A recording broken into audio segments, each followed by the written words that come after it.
우병우 청와대 민정수석 관련 의혹 뭐 이게 어떻게 매일매일 하나씩 나오는 것 같아서 참 그런데 자 어쨌든 청와대가 우병우 수석을 특별 감찰 대상으로 지정하고 특별 감찰이 시작이 됐습니다. 그죠? 네. 근데 제가 좀 궁금한 게 박근혜 대통령한테 보고를 하고 시작을 했다는 거예요. 박근혜 대통령이 휴가 가기 전에 보고한 것 같더라고요. 그렇죠. 박근혜 대통령이 알고서 휴가를 가신 것 같더라고요. 이게 그죠? 특별감찰법에 보면은 이제 이 수사 진행 상황, 진행 시작을 알리지 못하도록 돼 있습니다. 그러니까 진행과 끝을 자체를 알리지 못하도록 돼 있고, 네. 그러니까 대통령의 재가를 받아서 시작을 하고 이제 한 달 안에 끝내게 돼 있거든요. 그렇다면 이제 아마 대통령께서 휴가하시기 전에 특별감찰관에게 이제 수사를 할 필요가 있다. 근데 이 이제 특별감찰법에 따르면은 대통령 사촌 이내의 친인척과 그다음에 수석 비서관 이상이 이제 조사 대상입니다. 그리고 이 법에 보면요, 이게 이제 대통령께서 그 원래 이제 공약 사항인데 굉장히 수사 범위가 좁습니다. 사실은 이 수사라는 게 보다는 사실은 뭐 계좌 추적권이나 이런 게 아무것도 없어요. 그러니까 그러다 보니까 결국 이제 불러서 물어볼 수밖에 없는 상황인데, 그러니까 그 비위 사실이라는 게 이제 한정이 돼 있습니다. 그렇다 보니까 예전에 지금 민정수석 이전의 문제는 사실은 특별감찰에 다루지 못하게 돼 있어요. 예를 들어 지금 그 대검 중수부 그때 수사기획관 때 그 땅 거래가 있었지 않습니까? 넥슨하고 강남 땅 거래가 있었는데 그 문제에 대해서는 사실은 이제 그걸 하지 못하고 이번에 아들 문제라든지 그다음에 이런 뭐 자잘한 그다음에 이제 본인이 어떤 회사를 가족 회사를 만들어서 하는 문제라든지 이런 문제만 다룰 수 있기 때문에 사실 좀 본류가 아닌 것이죠.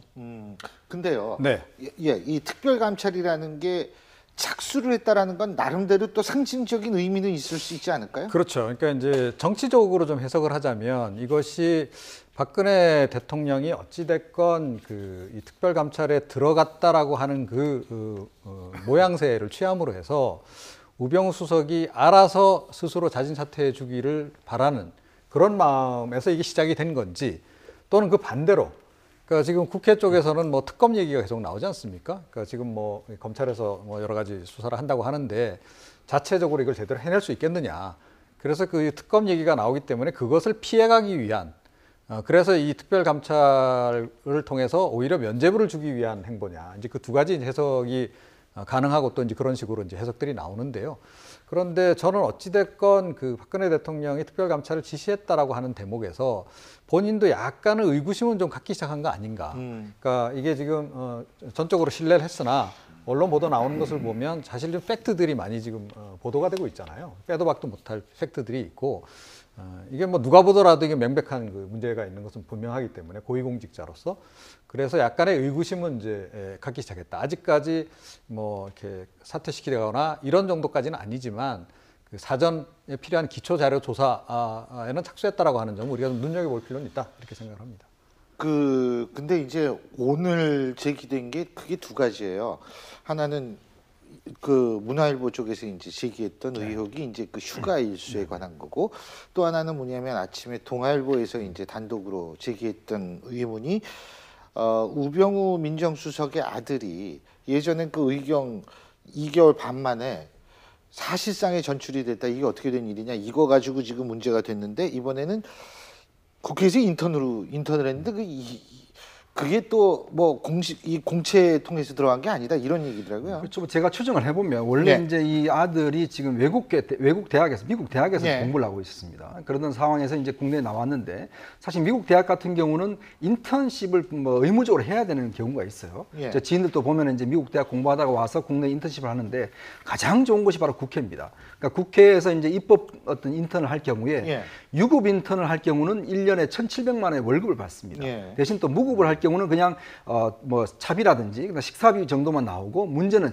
경력 증명을 발급을 해줍니다. 그러니까 예를 들어서 회사 취직할 때 공적인 경력으로 인정을 해줍니다. 그럴 경우는 이게 경쟁률이 굉장히 치열하거든요. 그러니까 의원 개개인이 하는데, 저도 사실은 지인들한테 굉장히 부탁을 많이 받습니다. 뭐 국회에 있다 보니까.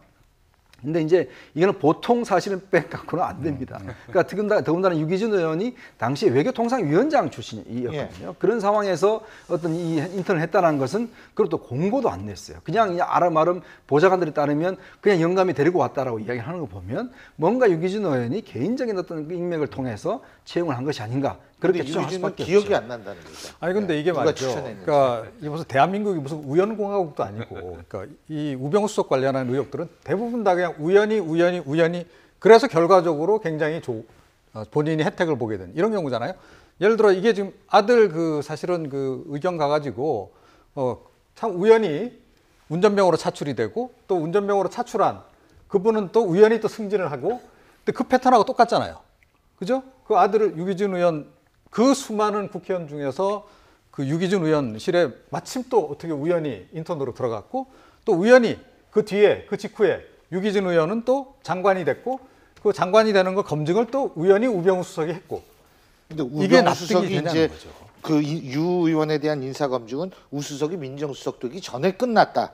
완료가 돼 있어서 우 수석은 유 의원의 검증에 관여하지 않았다. 이것이 이제 공식적인 입장입니다. 우 수석의. 예. 그러니까 민정비서관이었거든요. 예. 그러니까 민정비서관이 있을 때 이제 검증을 했는데 청와대는 이제 공직기강 비서관과 그러니까 이쪽에서 이제 원래는 검증을 담당하게 돼 있습니다.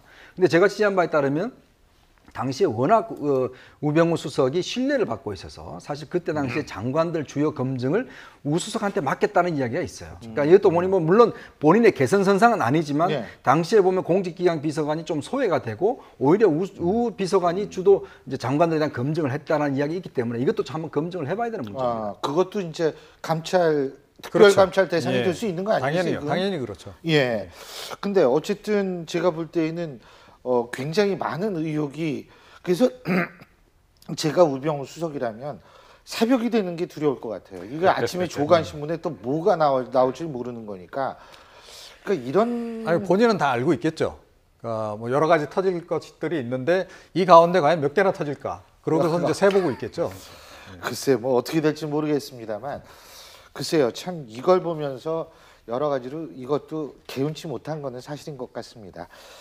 본인도 상당히 억울한 측면도 있고 고민이 되는 측면도 있겠습니다만 일반 국민적 상식에서 과연 이 사안이 어떻게 비춰질 것인가도 한 번쯤 생각해 보는 게 지혜롭지 않을까 그런 생각이 듭니다.